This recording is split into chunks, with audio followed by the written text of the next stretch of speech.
nossas saudações de paz, tá? E o tema a ser explorado e explanado hoje será Código Penal da Vida Futura.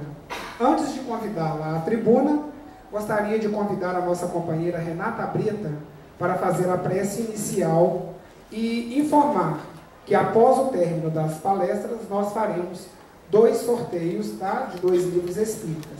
Assim, pedimos aos senhores que permaneçam em seus lugares. E, se possível, nós gostaríamos também de pedir que os visitantes desligassem os celulares ou colocassem no silencioso, por favor.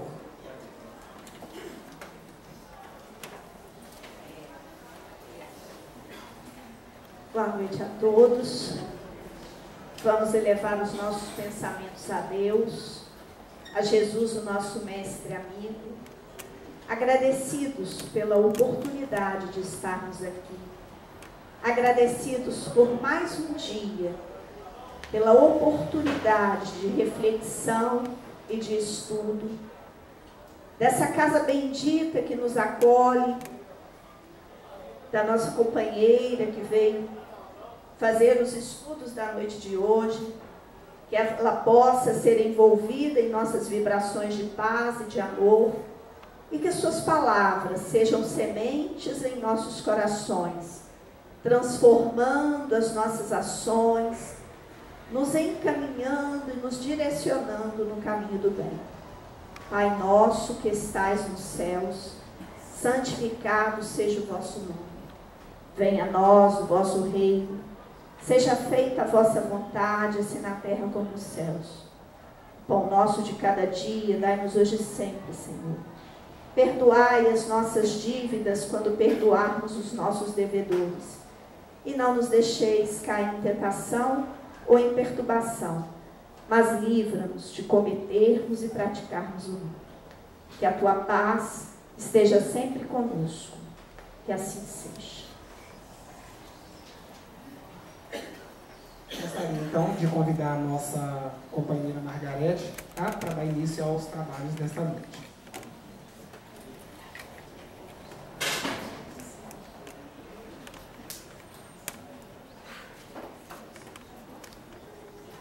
Boa noite, meus irmãos. Que a paz do Mestre Jesus esteja nessa casa e no coração de cada um de nós. Eu, primeiramente, gostaria de agradecer por essa oportunidade de estar aqui participando da Semana Espírita, nesse momento de reflexão, de confraternização. Então, eu quero agradecer pela oportunidade de estarmos aqui para estudarmos juntos.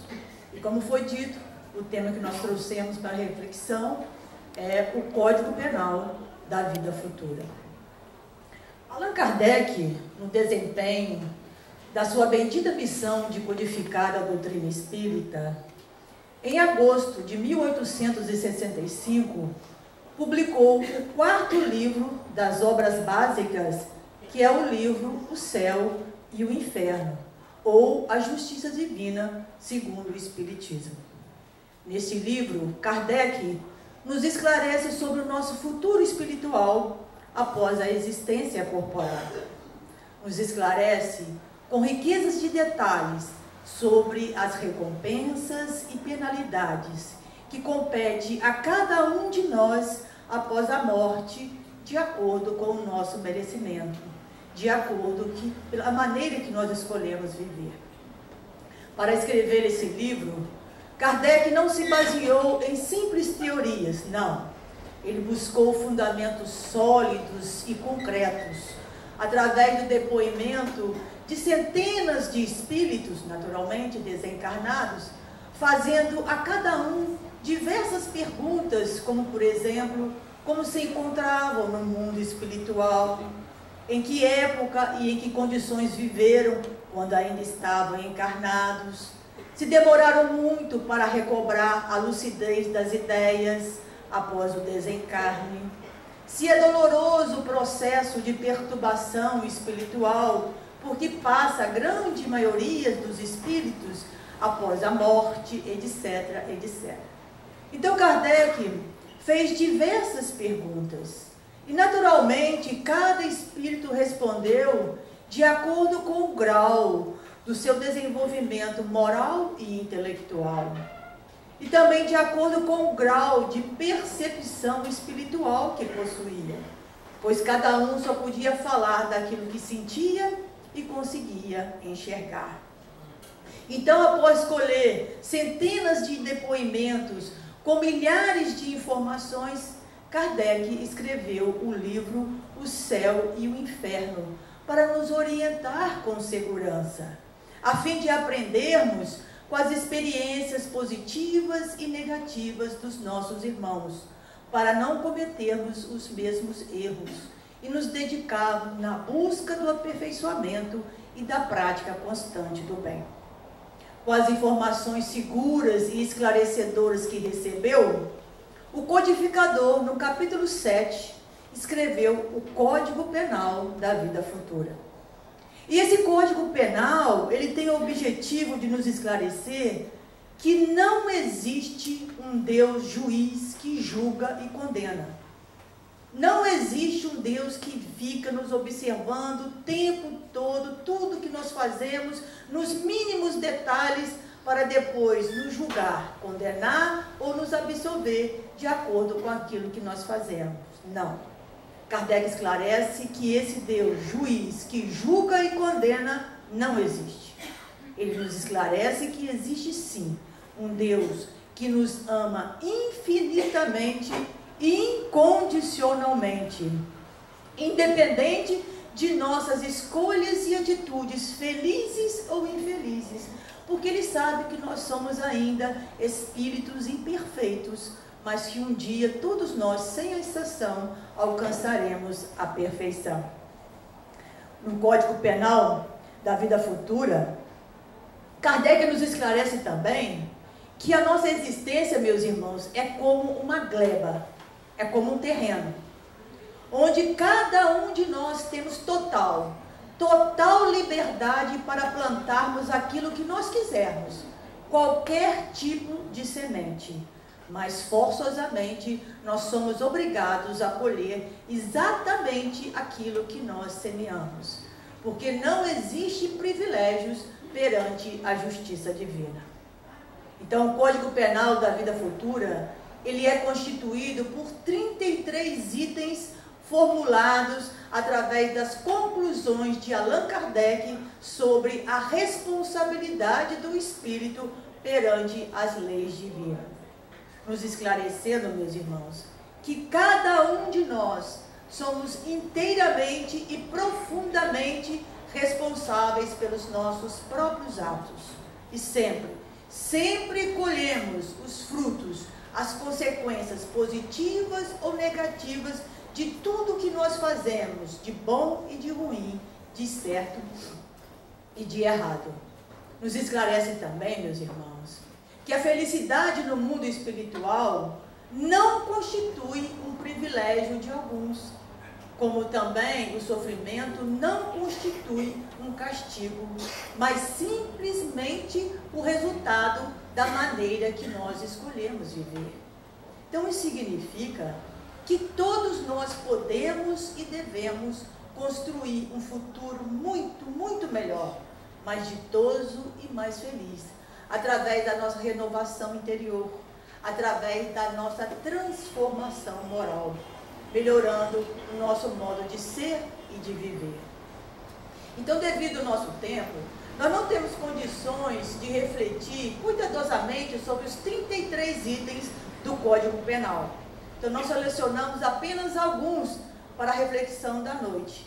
Mas fica aqui a sugestão para aqueles que gostam de aprender, que gostam de refletir, se aprofundar nos ensinamentos espíritas, para depois, em casa, com calma, refletir não só sobre os 33 itens do Código Penal, mas refletir sobre todo o conteúdo desse livro maravilhoso que nos esclarece com segurança sobre a maneira que nós precisamos viver para garantir a nossa felicidade já aqui na Terra e principalmente no mundo espiritual após o nosso desencarne. Então vamos começar pelo início.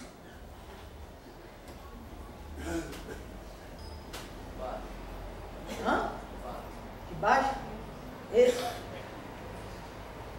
vamos lá. Artigo 1º do Código Penal da Vida Futura.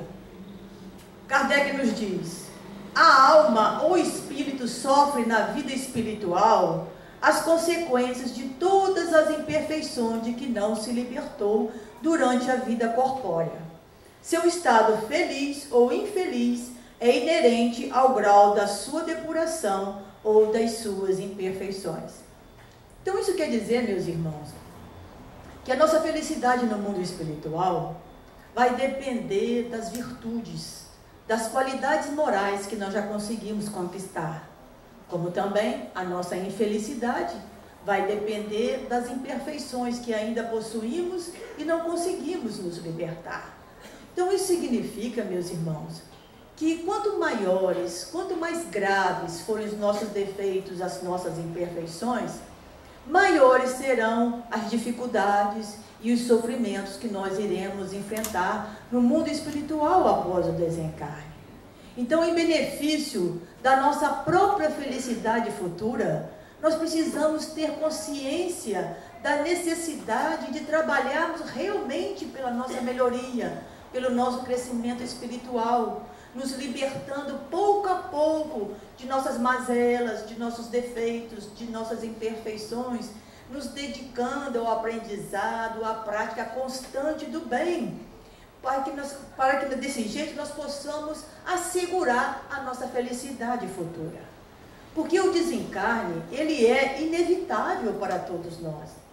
A única coisa que nós podemos afirmar com absoluta certeza neste mundo é que um dia todos nós iremos morrer. Um mais cedo, outro mais tarde. Mas todos nós iremos desencarnar. E é exatamente durante o processo do desencarne é que nós somos colocados frente a frente diante de um tribunal. Nós somos colocados diante de um tribunal. Mas vejam bem, não é um tribunal onde nós encontramos Deus nos julgando e condenando, não. Porque como nós citamos anteriormente, Kardec nos afirma, nos garante que não existe esse Deus juiz que julga e condena.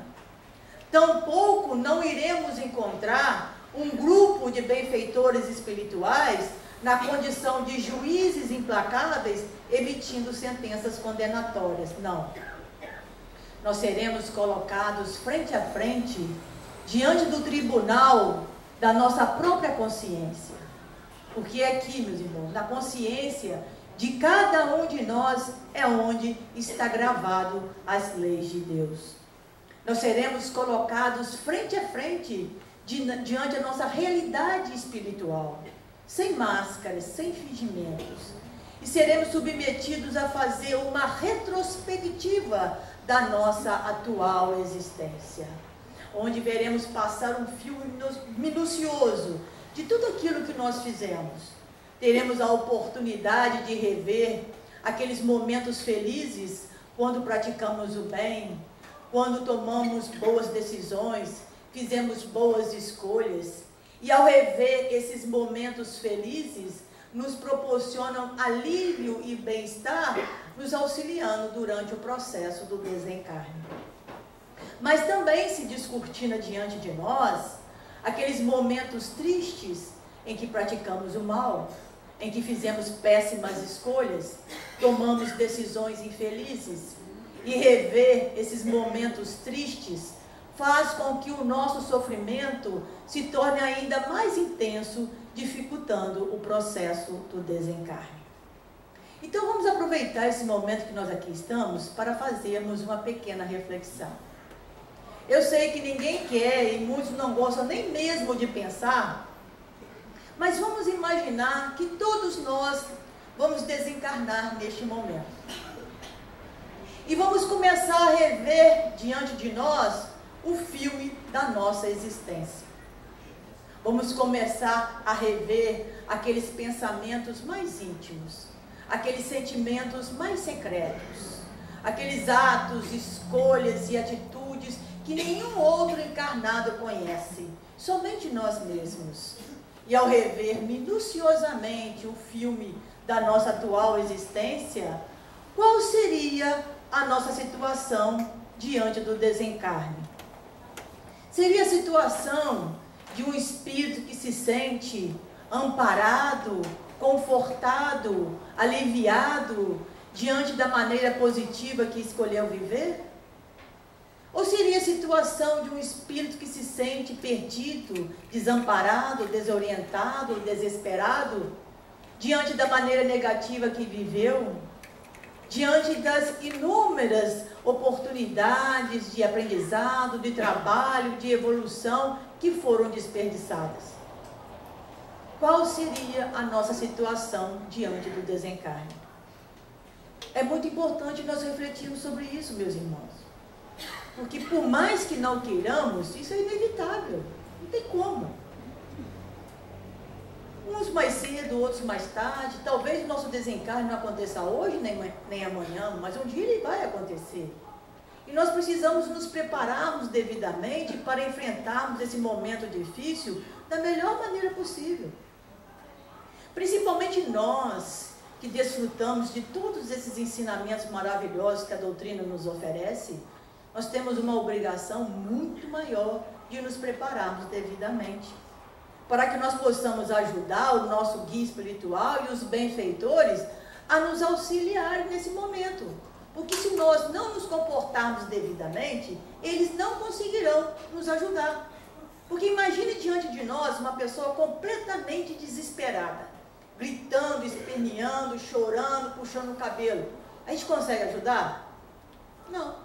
Enquanto a pessoa não se acalmar, não prestar atenção naquilo que nós estamos fazendo, naquilo que nós estamos dizendo, nós não conseguiremos auxiliá-la devidamente.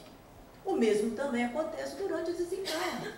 Se nós não nos comportarmos devidamente, nosso guia, os benfeitores espirituais, não conseguirão nos ajudar devidamente. Daí a necessidade de nos prepararmos. E o céu ou o inferno que nós iremos encontrar no mundo espiritual, meus irmãos, ele não é determinado por um lugar específico, aqui, ali ou acolá, não. Ele é determinado pelo estado em que se encontra a nossa consciência. E como anda a nossa consciência perante a maneira que nós temos vivido? Perante a maneira como nos comportamos no dia a dia. A nossa consciência se encontra em paz, tranquila, equilibrada? Ou a nossa consciência se encontra perdida, desiludida, desequilibrada? Nós precisamos refletir sobre isso, para que nós possamos buscar os ensinamentos necessários para seguir o caminho do bem, o caminho correto. Então, meus irmãos, em benefício da nossa felicidade futura, nós precisamos viver de tal forma em que prevaleça as boas escolhas, as boas atitudes, as boas decisões, a prática constante do bem, o desejo sincero de aprender, crescer, evoluir. Agindo dessa maneira, nós estaremos trabalhando para garantir a nossa felicidade futura. Artigo 4º do Código Penal. Oi? Ah, tá. Artigo 4º do Código Penal. Em virtude da lei do progresso, tendo cada alma a possibilidade de conquistar o bem que lhe falta e libertar-se do que possui de mal, segundo os seus esforços e a sua vontade, resulta que o futuro está aberto para qualquer criatura. Deus não repudia nenhum de seus filhos, ele os recebe em seu seio à medida que eles atingem a perfeição, ficando assim a cada um o mérito das suas obras. Isso quer dizer, meus irmãos, que todos nós, sem exceção, podemos e devemos construir a nossa felicidade futura. Não importa os erros que nós cometemos, não importa quão tenebroso tenha sido o nosso passado. O importante é a nossa decisão daqui para frente, de querer aprender, crescer, evoluir e de seguir o caminho do bem. Porque conforme Emmanuel nos esclarece, ninguém pode voltar atrás para fazer um novo recomeço. Mas todos nós podemos trabalhar para construir um novo fim. E o que nós nós precisamos para construir a nossa felicidade futura? Nós precisamos nos libertar do mal que ainda existe em nós e conquistarmos cada vez mais o bem. E essa decisão, meus irmãos, só depende de nós, da nossa vontade, do nosso querer, do nosso esforço. Porque ninguém pode evoluir por nós, nem o nosso guia, nem os benfeitores, nenhum orientador espiritual, ninguém. Esse trabalho é exclusivamente nosso. E como nós falamos anteriormente e voltamos a repetir, Deus nos ama infinitamente e incondicionalmente, independente de nossas escolhas e atitudes, felizes ou infelizes. Então isso quer dizer, meus irmãos, que Deus não quer o nosso sofrimento, porque a sua lei é de amor, é de justiça e de caridade. Deus quer é que nos libertemos do mal que ainda existe em nós, porque é esse mal que nos conduz ao sofrimento, à infelicidade e nos mantém afastados dele. Deus quer a nossa felicidade e por esse motivo ele permanece com as mãos cheias de dádivas para nos ofertar constantemente. Mas vejam bem, meus irmãos, quando nós mesmos escolhemos permanecer parados, acomodados, sem fazermos nada para corrigir os nossos defeitos, as nossas imperfeições, e ainda insistimos em alimentar os pensamentos, sentimentos e atitudes negativas, somos nós mesmos que rejeitamos as dádivas que Deus nos oferece constantemente. E somos nós mesmos que persistimos no plantio infeliz, que mais cedo ou mais tarde trará para a nossa existência as dificuldades, a infelicidade e o sofrimento. Então todos nós podemos e devemos construir a nossa felicidade futura. E para isso nós precisamos nos libertar do mal que ainda existe em nós e conquistarmos cada vez mais o bem.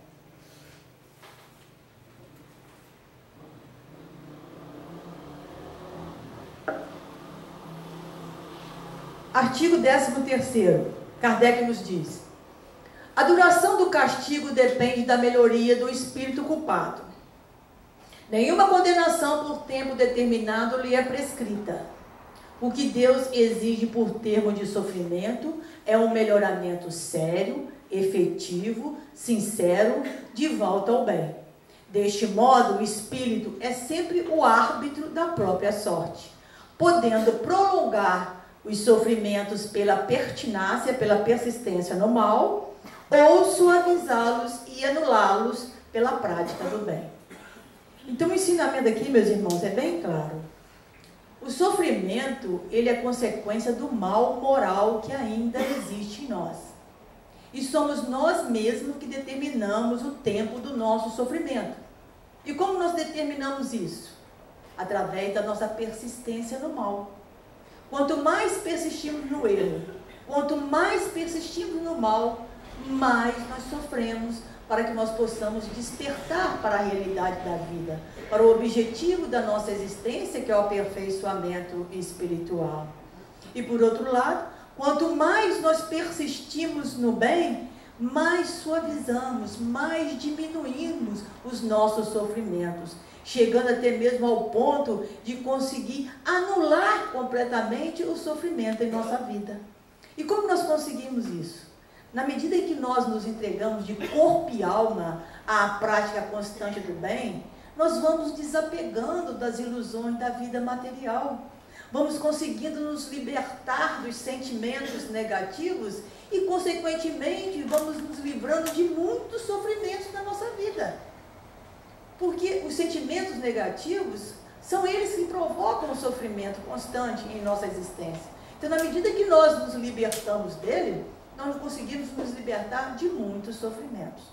Então, para que nós podemos conquistar uma vida melhor, o que Deus exige de nós, como diz ali, ó, é um melhoramento sério, efetivo,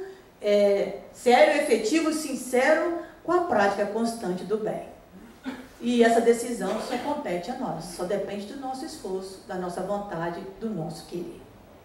Mas, por sermos ainda espíritos imperfeitos, Mesmo quando nós alimentamos o desejo, a vontade sincera de acertar, de fazer constantemente o bem, devido ainda às nossas imperfeições, é claro que nós ainda cometemos muitos erros, não é verdade?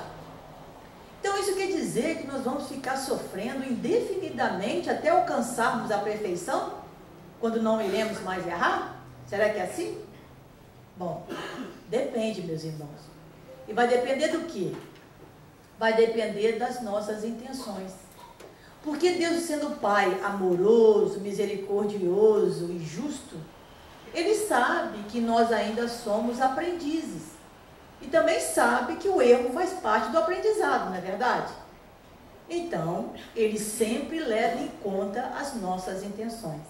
Sendo assim, meus irmãos, é através das reais intenções que nós alimentamos diariamente, é através daqueles pensamentos, sentimentos que nós alimentamos no nosso dia a dia, é que nós vamos demonstrar para Deus se realmente nós estamos lutando, se realmente nós estamos nos esforçando para nos libertarmos de nossas mazelas, defeitos e imperfeições, para vivermos em harmonia com as suas leis. Kardec nos esclarece dizendo que a intenção é tudo, porque é a intenção que determina os propósitos das nossas ações. Sendo assim, meus irmãos, nós precisamos ter consciência de que não podemos viver de aparências, aparentando para as outras pessoas ser uma coisa, mas na intimidade sendo outra completamente diferente. Porque Deus vê tudo, Deus sabe de tudo. Então nós não podemos viver alimentando segundas, terceiras, quartas intenções, muito mais preocupados em satisfazer os nossos caprichos, nossos desejos, nossos interesses pessoais e materiais, do que atender às nossas obrigações espirituais. Então é através das reais intenções que nós alimentamos no dia a dia, é que nós vamos demonstrar para Deus que quando nós praticamos o bem, nós realmente estamos fazendo de coração para ajudar, para praticar realmente o bem, e não com segundas intenções para querer aparecer ou para querer tirar alguma vantagem. Então é através das reais intenções que nós alimentamos diariamente, é que nós vamos demonstrar para Deus que quando nós erramos, a nossa intenção era de fazer o bem ou era de fazer o mal. E aí cada um de nós iremos receber de acordo com o nosso merecimento, de acordo com as intenções que nós alimentamos. No artigo 16º, Kardec nos esclarece que qualquer mal, qualquer falta, por menor que seja, que nós praticamos, para que seja anulada perante as leis de Deus, forçosamente nos coloca diante de um processo que possui 3 etapas: arrependimento, expiação e reparação. Então, o artigo 16 nos diz: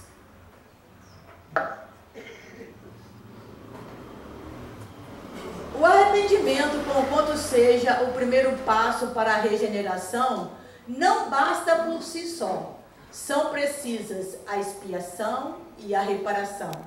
Arrependimento, expiação e reparação constituem, portanto, as 3 condições necessárias para apagar os traços de uma falta e suas consequências. Então vamos analisar cada uma delas. O arrependimento é o primeiro passo porque nos faz reconhecer o erro cometido. E reconhecer o erro suaviza o processo de expiação, abrindo caminho para a reparação. Então isso quer dizer, meus irmãos, que quanto mais tempo nós demoramos para nos arrependermos, tendo consciência do erro que nós cometemos, mais nós iremos sofrer as consequências negativas da falta cometida, para que nós possamos despertar para a realidade, para as nossas obrigações espirituais. Mas muitas vezes, quando nós vemos uma pessoa chorando e se lamentando o tempo todo diante de uma falta cometida, nós acreditamos que a pessoa se encontra sinceramente arrependida, não é verdade? Mas nem sempre essa é a realidade. Porque para que ocorra o verdadeiro arrependimento, é necessário reconhecer o erro. É necessário reconhecermos que o erro que nós cometemos é consequência das imperfeições que nós ainda possuímos. Ou seja, é necessário reconhecermos que a culpa é nossa. Não é da vítima, não é do fulano, não é do ciclano, não é porque aconteceu isso ou aquilo. Nós precisamos reconhecer que a culpa é nossa. E, infelizmente, uma das maiores dificuldades do ser humano é a de reconhecer os próprios erros, tendo consciência das imperfeições que possui. E sem esse reconhecimento, sem essa conscientização, não existe o arrependimento sincero. Porque enquanto nós acreditarmos que não temos imperfeições, ou que as nossas imperfeições são tão pequenas, são tão insignificantes, que não causam mal nenhum a ninguém, ou enquanto nós acreditarmos que a culpa dos nossos erros é sempre dos outros, é sempre dos acontecimentos, enquanto nós pensarmos dessa maneira, nós não iremos nos arrepender sinceramente. Muitas vezes, a nossa falta de consciência perante as imperfeições que nós possuímos é tão grande que muitas vezes nós chegamos ao ponto de nos vangloriarmos dela. É verdade. Por exemplo, existem pessoas que se sentem envaidecidas pelo fato de serem intolerantes, de não levarem desaforo para casa. Então muitos dizem, eu briguei mesmo, briguei, xinguei, ofendi, falei tudo aquilo que tinha direito. Mas será que nós temos realmente esse direito de brigar, de xingar, de ofender, de falar aquilo que nós acreditamos ser verdade com relação às outras pessoas e que muitas vezes não é, porque nós julgamos pela aparência? Nós não conhecemos a intimidade da outra pessoa, nós não conhecemos a realidade espiritual dela. Muitas vezes nós não conhecemos a nossa própria realidade espiritual. Como é que nós queremos julgar a realidade da outra pessoa? Então, muitas vezes, quando nós falamos coisas de outras pessoas acreditando ser verdade, na realidade não é. Então, infelizmente, muitos acreditam que agir dessa maneira, não levando o desaforo para casa, significa ter personalidade forte, significa ser uma pessoa decidida, determinada, e não consegue ver nesse comportamento negativo uma imperfeição que causa o sofrimento das outras pessoas e que mais cedo ou mais tarde trará para a nossa própria vida as dificuldades, a infelicidade e o sofrimento. Então, meus irmãos, para termos consciência das imperfeições que nós possuímos, é necessário o autoconhecimento, a reflexão constante, na hora de dormir, a gente parar, reflexionar o que nós fizemos de bom e de ruim, analisar. Sem o autoconhecimento, né, nós não conseguiremos enxergar com clareza o que é defeito e o que é qualidade em nós. Sem o autoconhecimento e sem admitirmos, né, nós não conseguiremos admitir, reconhecer as nossas imperfeições, que é melhor dizendo. Sem o autoconhecimento, nós não conseguiremos reconhecer as nossas imperfeições, admitindo os nossos erros. E desse modo, não conseguiremos dar nenhum passo em direção à renovação interior, à transformação moral, não ocorrendo o arrependimento sincero. Porque chorar, se lamentar diante de uma falta cometida, não constitui o verdadeiro arrependimento. André Luiz nos conta em seus livros que uma das maiores dificuldades que ele experimentou no início do seu aprendizado era quando ele saía com os benfeitores espirituais em missão de socorro lá no umbral. E quando lá chegavam, André Luiz ficava angustiado de ver tantos irmãos sofrendo, lá chorando, gritando, implorando por socorro.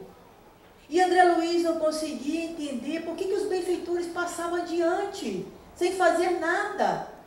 Às vezes ajudavam aqui, outra ali, mas a grande maioria continuava naquela situação de sofrimento. Então André Luiz implorava para os benfeitores ajudar aqueles irmãos. E os benfeitores bondosos esclareceram: André, você precisa entender que chorar, gritar, lamentar, pedir socorro não significa que o espírito se arrependeu sinceramente. Muitas vezes essa atitude não passa de uma estratégia viciada para querer se dar bem, para querer burlar as leis de Deus, a fim de se livrarem das consequências negativas da falta cometida, para continuarem vivendo da mesma maneira, cometendo os mesmos erros. E infelizmente, meus irmãos, isso também acontece com muitos de nós encarnados, que muitas vezes não mantemos a vigilância necessária, não buscamos o auxílio através da oração, não refletimos sobre as nossas atitudes, e aí permitimos que os nossos impulsos inferiores falem mais alto, e muitas vezes nós sabemos que não estamos agindo de maneira correta, mas mesmo assim nós prosseguimos adiante, sem medir as consequências dos nossos atos, seguindo mais o nosso sentimento negativo, o egoísmo, o orgulho, a vaidade. E aí mais tarde, quando nós começamos a colher as consequências negativas da falta cometida, aí nós começamos a chorar, a se lamentar, a implorar que Deus nos ajude, que nos livre dos problemas, da dificuldade, do sofrimento. Mas muitas vezes não passa de uma estratégia viciada para querer se dar bem, para burlar as leis de Deus, a fim de se livrarem das consequências negativas da falta cometida, para continuarem vivendo da mesma maneira, cometendo os mesmos erros. Então é importante compreendermos, meus irmãos, para que ocorra o verdadeiro arrependimento, é necessário uma mudança de mentalidade para melhor.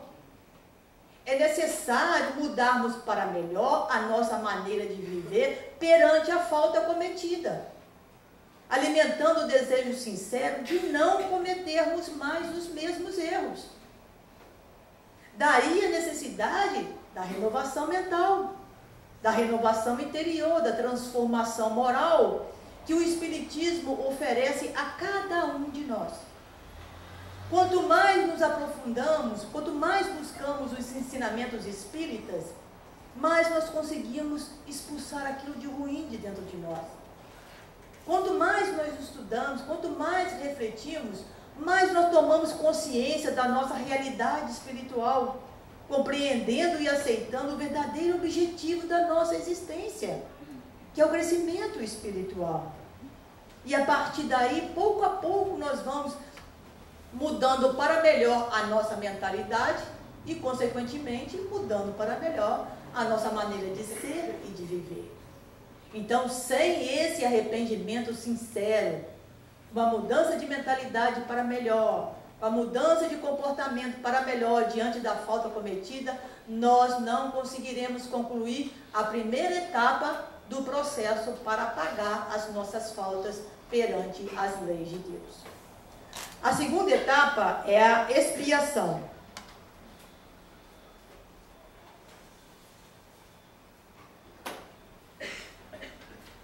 Kardec nos diz: até que os últimos vestígios da falta cometida desapareçam, a expiação consiste nos sofrimentos físicos e morais que se lhes são consequentes, seja na vida atual, seja na vida espiritual após a morte, ou ainda na nova existência corporal. Então a expiação consiste em a justiça divina nos colocar na mesma posição, na mesma situação, na mesma condição daquele ou daqueles a quem ferimos e prejudicamos, para que nós possamos enfrentar os mesmos problemas, as mesmas dificuldades, os mesmos sofrimentos, a fim de aprendermos a não cometermos mais os mesmos erros. E quanto tempo irá durar a expiação? Vai durar o tempo necessário para que todos os vestígios da falta cometida sejam devidamente apagados. Então isso quer dizer que esse tempo ele é variável. Ele vai variar de acordo com a natureza e a gravidade da falta cometida. Então, se for uma falta gravíssima, vai precisar de um tempo muito maior para que todos os danos sejam devidamente reparados. porque não existe milagres. O tempo é o melhor remédio. Então nós precisamos compreender, meus irmãos, que muitas vezes, para destruir, bastam apenas alguns segundos. Através de uma péssima escolha, através de uma decisão infeliz, nós podemos destruir, em frações de segundos, a vida de alguém. Nós podemos destruir a sua vida física, ou nós podemos destruir a sua reputação, os seus sonhos, as suas esperanças, seus ideais. Através de frações de segundos, uma decisão infeliz, nós podemos destruir um trabalho que demorou anos e anos para ser realizado. Então, em frações de segundos, nós podemos causar muitas destruições. Daí a necessidade, meus irmãos, de nós sempre pararmos para refletirmos, para pedir ajuda, buscar o auxílio através da oração. Porque dependendo do que nós destruímos, muitas vezes é necessário séculos e séculos de trabalho, de dedicação, para que nós possamos reconstruir aquilo que nós destruímos em frações de segundos. Então, daí a necessidade de nós sempre buscarmos auxílio, pensar bastante antes de fazer qualquer escolha, tomarmos qualquer decisão, principalmente quando envolve as outras pessoas. Emmanuel nos diz: a expiação é medida da lei apenas para os corações endurecidos. A expiação é medida da lei apenas para os corações endurecidos. Isso quer dizer que quanto mais nós nos esforçamos para aprender, crescer, evoluir, vivendo em harmonia com as leis de Deus, nós vamos pouco a pouco amolecendo o nosso coração. Porque as leis de Deus é baseada em quê? Não é fundamentada na lei do amor? Então, quanto mais nós nos esforçamos para viver em harmonia com as leis de Deus, nós vamos sendo contagiados pelo verdadeiro amor, amolecendo o nosso coração. E dessa forma nós vamos abrandando, amenizando, suavizando os nossos processos expiatórios. Mas o contrário, quando nós persistimos no erro, quanto mais nós persistimos no mal, mais endurecemos, mais petrificamos o nosso coração e, consequentemente, mais agravamos os nossos processos expiatórios, intensificando os nossos sofrimentos. Então, quando nós estivermos passando por alguma expiação, meus irmãos, padecendo por algum sofrimento físico, moral ou espiritual, ao invés de nos entregarmos ao desespero, nós precisamos buscar o auxílio através da oração, fazendo constantemente uma reflexão, perguntando a nós mesmos: o que essa dor está querendo amolecer em meu coração? Que parte do meu coração ainda se encontra endurecida no erro, no mal? Porque vejam bem, quando nós tomamos a decisão firme de viver em harmonia com as leis de Deus, a misericórdia divina constantemente nos oferece inúmeras oportunidades de trabalho no bem. Quando Deus vê que nós estamos lá nos esforçando realmente para viver de acordo com as suas leis, a misericórdia divina, para nos ajudar, coloca diante de nós inúmeras oportunidades de trabalho no bem. E essas oportunidades de trabalho no bem, meus irmãos, têm duplo objetivo. Tem o objetivo de ajudar em nosso aprendizado e aperfeiçoamento espiritual, como também tem o objetivo de nos ajudar a quitar os nossos débitos, a diminuir as nossas dívidas perante a justiça divina. Porque o próprio Cristo nos ensinou dizendo que o bem que se faz anula o mal que se fez. Então, quanto mais nós nos entregamos à prática constante do bem, mais suavizamos os nossos processos expiatórios, diminuindo os nossos sofrimentos. Emmanuel ainda nos diz,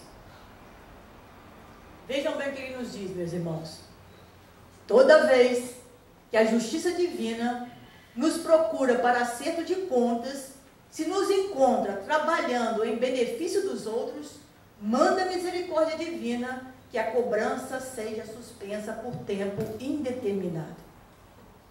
Vejam como Deus é infinitamente misericordioso, meus irmãos. E de maneira nenhuma Ele não quer o nosso sofrimento. Ele quer a nossa felicidade.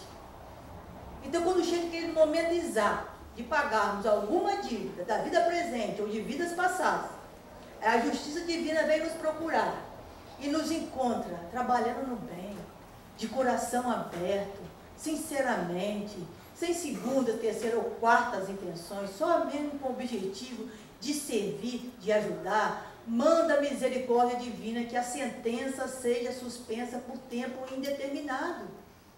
Deus está vendo, ó, fulano está lá se esforçando na prática do bom, não deixa lá. Enquanto ele estiver lá, está bom. Então, daí a necessidade de nós compreendermos, meus irmãos, que não podemos de maneira nenhuma desistir do trabalho no bem. Por pior que sejam as dificuldades, os obstáculos, a ingratidão, as cobranças, as críticas destrutivas, as diferenças, as divergências, isso não importa. O importante é persistirmos no bem, porque se a gente parar, a nossa dívida é grande, né? Quando a justiça divina vier cobrar a próxima fatura e não nos encontrar no trabalho no bem, a cobrança será executada. E aí nós podemos ter certeza que o sofrimento será muito maior do que qualquer dificuldade, de qualquer crítica, de qualquer cobrança diante do trabalho no bem.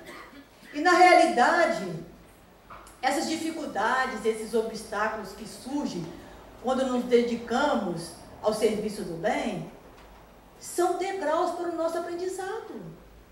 Na medida que nós aprendemos a superar aquelas dificuldades, aqueles obstáculos, nós crescemos, nós evoluímos. Se for tudo fácil, tudo bom, não tem graça. Tudo que é importante na vida exige de nós esforço. E quanto mais nós vamos aprendendo, o aprendizado vai se tornando cada vez mais difícil. Então, exige mais de nós. Então, de maneira nenhuma, meus irmãos, nós não podemos desistir do trabalho do bem. Precisamos prosseguir adiante, senão a sentença vai ser cobrada, né? E se a gente persistir no bem mesmo, a cobrança pode ser suspensa definitivamente. Vai depender de nós, meus irmãos. Mas por sermos ainda espíritos imperfeitos, nós não podemos esquecer desse detalhe, né? Isso quer dizer que a grande maioria de nós ainda não possuímos completamente todo o nosso coração amolecido no bem. Devido ainda às nossas imperfeições, a grande maioria de nós ainda possuímos determinadas partes do nosso coração que se encontram endurecidas no erro ou no mal, porque nós não somos ainda perfeitos. Isso é natural. Por exemplo, existem pessoas que realmente já se dedicam na prática constante do bem, se dedicam ao trabalho de assistência social, ajuda em creches, asilos, orfanatos, mas que infelizmente dentro de casa se comportam como verdadeiros tiranos, agressivos, violentos, insensíveis, incompreensíveis. Então ainda possui essa parte do coração endurecido no mal. Outros já agem ao contrário. Dentro de casa são amáveis, são carinhosos, mas fora de casa são completamente o contrário. Na rua, no local de trabalho ou qualquer outro lugar, se comportam como verdadeiros Hitlers. Existem também indivíduos que de um modo geral são dóceis, são afáveis, mas que pelo fato de alimentarem determinados preconceitos, quando se vê diante de certas pessoas e certas situações, demonstram o mal que ainda existe em seu coração. Então, meus irmãos, nós precisamos realmente trabalhar para que nós possamos, pouco a pouco, amolecer todo o nosso coração. Porque enquanto nós persistimos em manter determinadas partes do nosso coração endurecidas no erro, no mal, nós seremos submetidos constantemente a processos expiatórios, para que nós possamos enfrentar os mesmos problemas, as mesmas dificuldades, os mesmos sofrimentos que nós causamos aos nossos semelhantes, para que através da grande mestra, que é a dor, porque quando a gente não aprende através do amor, Deus utiliza a maior de todas as mestras, que é a dor. Então, através da grande imensa que é a dor, ela vai nos ajudando e amolecendo pouco a pouco o nosso coração, a fim de nos tornarmos brandos e pacíficos. Porque, como nos afirma Emmanuel, a expiação é medida de lei apenas para os corações endurecidos no erro e no mal. A terceira etapa é a reparação. Kardec nos diz: a reparação consiste em fazer o bem àqueles a quem se havia feito mal. Quem não repara os seus erros numa existência por fraqueza ou má vontade, achar-se-á numa existência ulterior, futura, em contato com as mesmas pessoas que de si tiverem queixas, e em condições voluntariamente escolhidas de modo a demonstrar-lhes reconhecimento e fazer-lhes tanto bem quanto mal lhes tenha feito. Então a reparação consiste em fazer o bem a quem nós fizemos o mal. Consiste também em fazermos aquilo que nós deixamos de fazer. Também consiste em refazer aquilo que nós fizemos de errado. Reconstruir tudo aquilo que nós destruímos. E Deus, na sua infinita misericórdia, para nos auxiliar em nossos processos de reparação, Ele utiliza um instrumento poderosíssimo. E que instrumento é esse tão poderoso que Deus utiliza para nos ajudar em nossos processos de reparação? É a reencarnação, meus irmãos.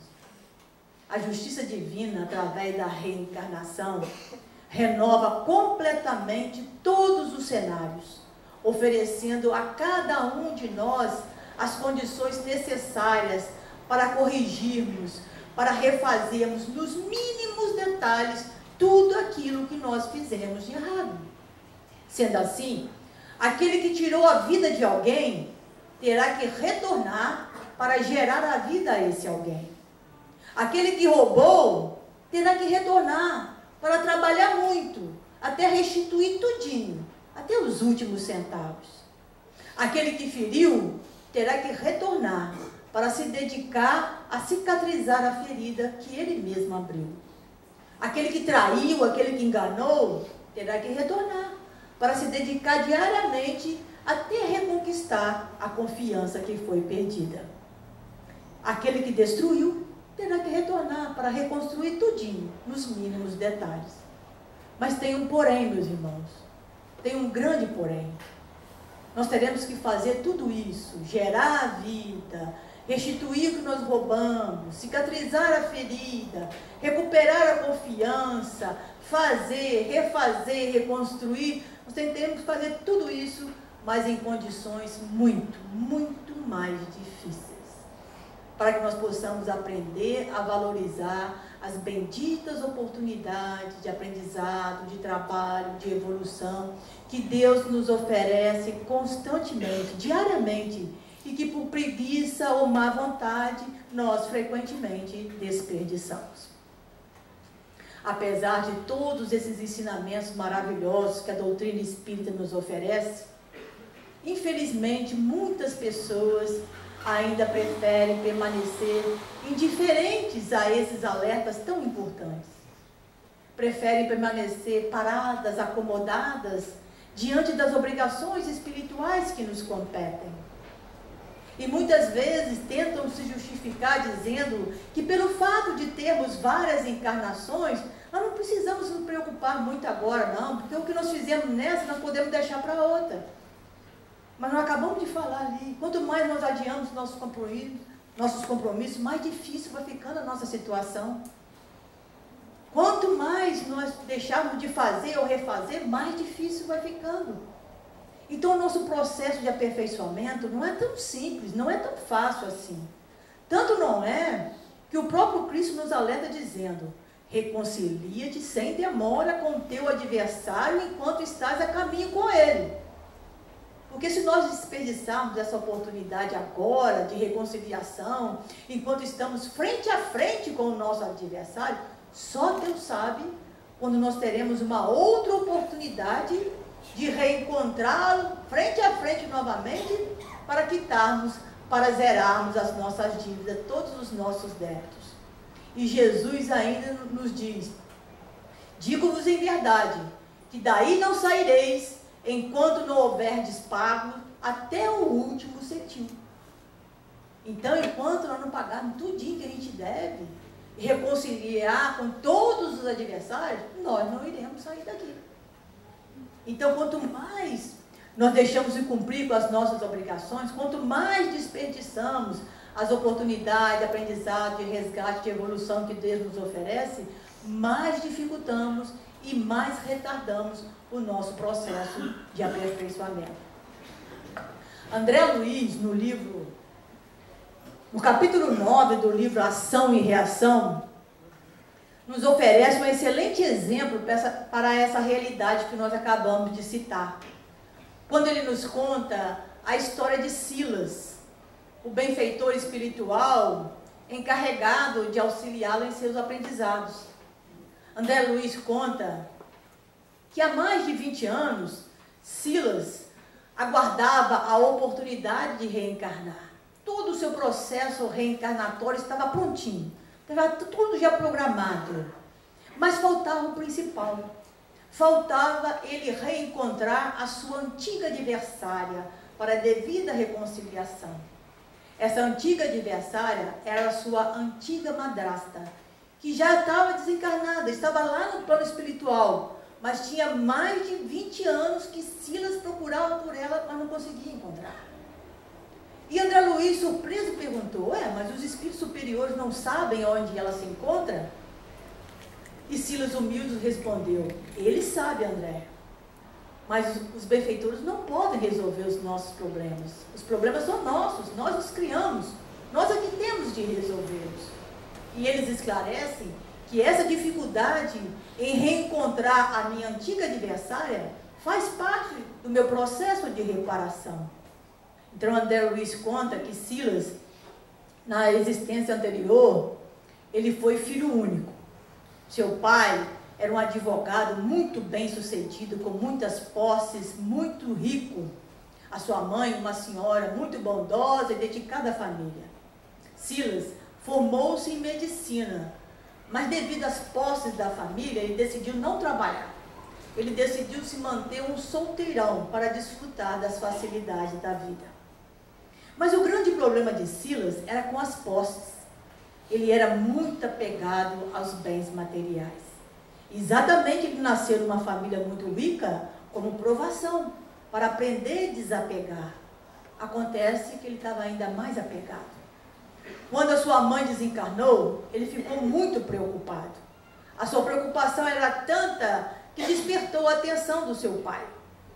Acontece que o pai de Silas, ainda com 65 anos de idade, resolveu se casar novamente com uma jovem de 32 anos. Isso deixou Silas desesperado, completamente inconformado com a possibilidade de dividir a sua fortuna.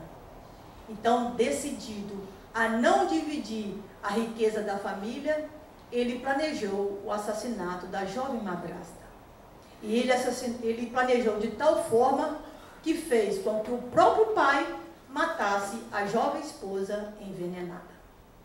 Então Silas já se encontrava completamente arrependido do que ele fez e desejava ardentemente reparar o seu erro.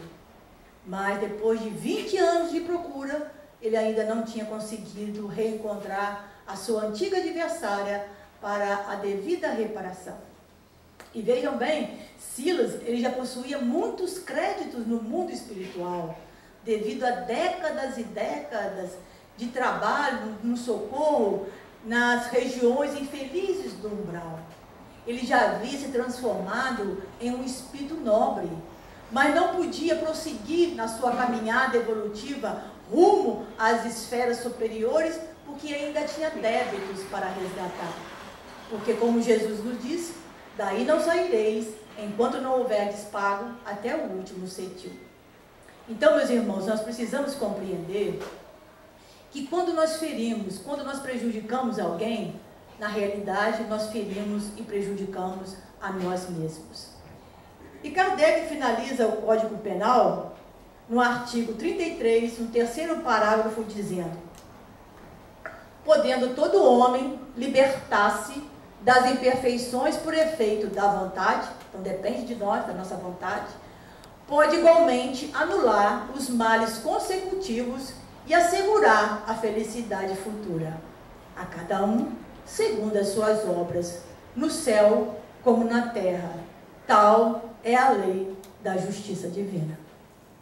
E para completar a nossa reflexão, nós trouxemos aqui uma mensagem de Haroldo Dutra, que fala exatamente sobre a justiça divina. Então vamos prestar atenção na mensagem de Haroldo. Aí tem que ver o som.